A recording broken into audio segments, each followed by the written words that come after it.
Khushlani kitchen and fan gallery. जी हाँ, जहाँ आप पाएंगे टोटल प्रीमियम रेंज के फैन, ब्रांडेड कंपनी के गैस चूल्हे और चिमनियाँ। ठंड के मौसम को ध्यान में रखते हुए सभी ब्रांडेड कंपनियों के वाटर हीटर, गीजर के साथ ही नोट गिनने की मशीन और इलेक्ट्रॉनिक अप्लायंस की विस्तृत रेंज। पता फूल गली खुशलानी रेडियोस के सामने, Khushlani kitchen and fan gallery. Mobile number love Tejwani 8989420000 और नितिन तेजवानी 9826391234। खंडवा में हो रहे लोकसभा उपचुनाव में कांग्रेस के उम्मीदवार ठाकुर राजनारायण सिंह के समर्थन में राजस्थान के पूर्व उप मुख्यमंत्री सचिन पायलट खंडवा के शेगांव माखन में सभा को संबोधित करने पहुंचे और भाजपा की केंद्र सरकार और राज्य सरकार पर जमकर हमला बोला। कांग्रेस के नेता और राजस्थान के पूर्व उप मुख्यमंत्री सचिन पायलट ने आज केंद्र के मोदी और मध्य प्रदेश की शिवराज सिंह सरकार पर हमला बोला। केंद्र सरकार को घमंड और अहंकार की सरकार बताया। शिवराज सिंह पर बोले कि अपने आप को किसानों का मुख्यमंत्री बताते हैं और किसानों पर ही गोलियां चलाते हैं। केंद्र सरकार पर हमला बोलते हुए कहा कि 70 साल में देश में हर टीका मुफ्त लगा। किसी पीएम ने नहीं कहा कि मुफ्त दे रहे हैं, लेकिन मोदी जी कोरोना टीके की वाहवाही लूट रहे हैं। केंद्र की 7 साल से अधिक समय वाली मोदी सरकार पर हमला बोलते हुए कहा, इन 7.5 सालों में कृषि के 3 काले कानून बनाए, बड़ी कंपनियों का निजीकरण किया। सचिन ने भाजपा को राम के नाम पर वोट बटोरने वाली पार्टी बताया। कहा, भगवान किसी पार्टी के नहीं सबके हैं। मोदी पर हमला बोलते हुए कहा कि से 7 साल में पेट्रोल महंगा, डीजल महंगा, खाद महंगा।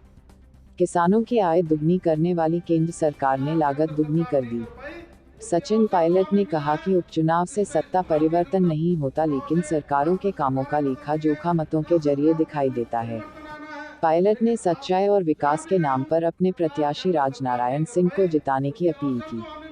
खंडवा लोकसभा उपचुनाव में आज राजस्थान के पूर्व उप मुख्यमंत्री सचिन पायलट, पूर्व केंद्रीय मंत्री अरुण यादव, पूर्व ऊर्जा मंत्री प्रियव्रत सिंह, बुरहानपुर के निर्दलीय विधायक सुरेंद्र सिंह शेरा ने कांग्रेस के उम्मीदवार ठाकुर राजनारायण सिंह के लिए अधिक से अधिक वोट करने की अपील करते हुए जनसभा को संबोधित किया। हमारी सरकार ने बनी थी कि 100 दिन का रोजगार हर परिवार को मिलेगा। इस दुनिया में 200 देश है, किसी देश में ऐसा कानून नहीं है कि रोजगार आपका संवैधानिक अधिकार बन गया। अब मोदी जी चाहे भी तो मेरे का भोजन नहीं कर सकते। गरीब के लिए, किसान के लिए, पिछड़े तबके के लिए, दलितों के लिए, आदिवासियों के लिए योजना अगर बनी थी तो कांग्रेस के शासन में बनी थी। इन 7 सालों में क्या कानून बने हैं? कृषि के 3 काले कानून बने हैं। निजीकरण का बहुत पहले विरोध करते थे, आज उसके पक्ष में आ गए हैं। आधार का पहले विरोध करते थे, आज पक्ष में आ गए हैं। भगवान राम का नाम लेके वोट बटोरने का काम करना चाहते हैं। भगवान किसी पार्टी के होते हैं?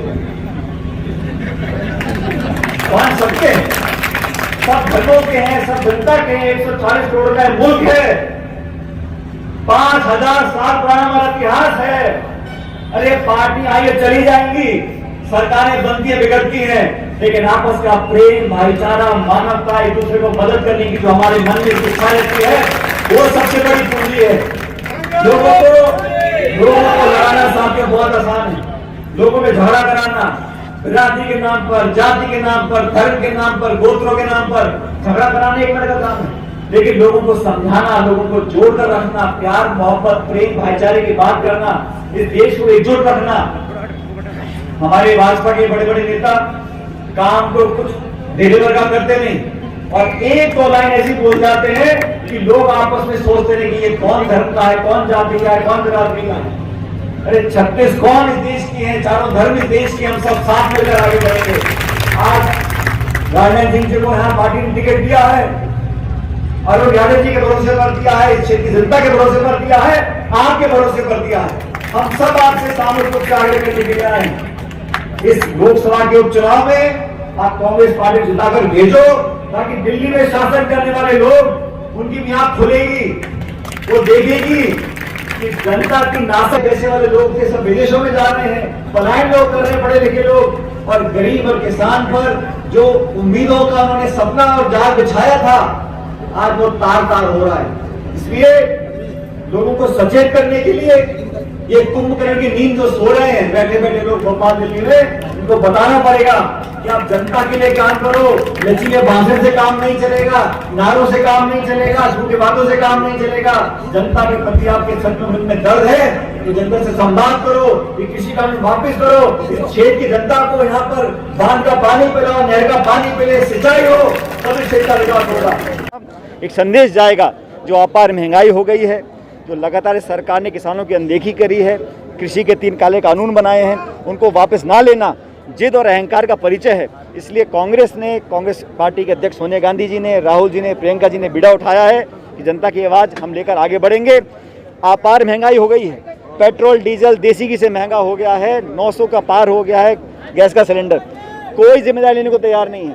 एक बार भी केंद्र की सरकार ने नहीं कहा कि महंगाई को हम कम करेंगे। रोजगार खत्म हो गए, उद्योग बंद हो रहे हैं, किसान आत्महत्या कर रहे हैं और 7.5 साल से सरकार केंद्र की है। इसलिए उनको संदेश देने के लिए जनता मन बना चुकी है कि भारी बहुमत से उपचुनाव में प्रदेश में और पूरे देश में जो उपचुनाव हो रहे हैं वहाँ कांग्रेस पार्टी जीत कर जाएगी। आपके आने से कितना लगता है जो मैं सारे 36 इसमें जाति की इतना बड़ा चुनाव है, सभी 36 कौम कांग्रेस पार्टी को सपोर्ट कर रहे हैं और मुझे लगता है कि भाजपा की भी जो पोल है खुल रही है। अभी जो गवर्नर साहब हैं मलिक साहब, उन्होंने खुलकर कहा कि गोवा की सरकार भ्रष्टाचार करती थी। एक संवैधानिक पद पे बैठा गवर्नर ये बोल रहा है कि जिस राज्य का मैं गवर्नर था उस राज्य के मुख्यमंत्री सरकार ने ओपन करप्शन किया है। मुझे लगता है इस प्रकार की बातें सामने आने से स्पष्ट हो गया कि भाजपा की सरकार जो गोवा की है उस मुख्यमंत्री को इस्तीफा देना चाहिए, उनको सरकार को बर्खास्त करना चाहिए और करप्शन कर जो विरोधी हैं उनकी आवाज़ को दबाने का काम हो रहा है। इनकम टैक्स के थ्रू, ईडी के थ्रू, छापों के थ्रू आवाज़ दबाने का, लोगों की भावनाओं को कुचलने का काम भाजपा कर रही है। इस बात का जवाब मतदान के माध्यम से जनता देगी और 2 तारीख को भारी बहुमत जीतेंगे। जिसको जिस पार्टी में रहना है रह सकता है, लेकिन जनता किसी नेता की जेब में नहीं है, जनता सबकी है और हम सब जाके जनता से आग्रह कर रहे हैं। मुझे लगता है कि सारे परिणाम 2 तारीख को सामने आ जाएगा और भारी बहुमत से कांग्रेस जीतेगी। लगातार कांग्रेस पे हमला कर रहे हैं सिंधिया जी, उनका कहना है कि आप भी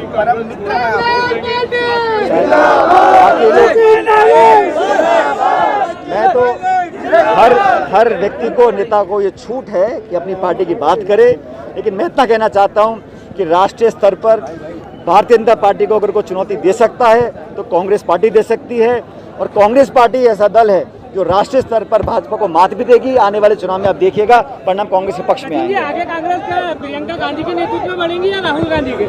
हम सब मिलकर काम कर रहे हैं। कांग्रेस अध्यक्ष अनाउंस कर चुकी हैं कि अगले साल संगठन के चुनाव भी होंगे। ये लगातार प्रक्रिया है, लेकिन कांग्रेस पार्टी के अध्यक्ष सोनिया गांधी जी हैं, उनके नेतृत्व में काम कर रहे हैं।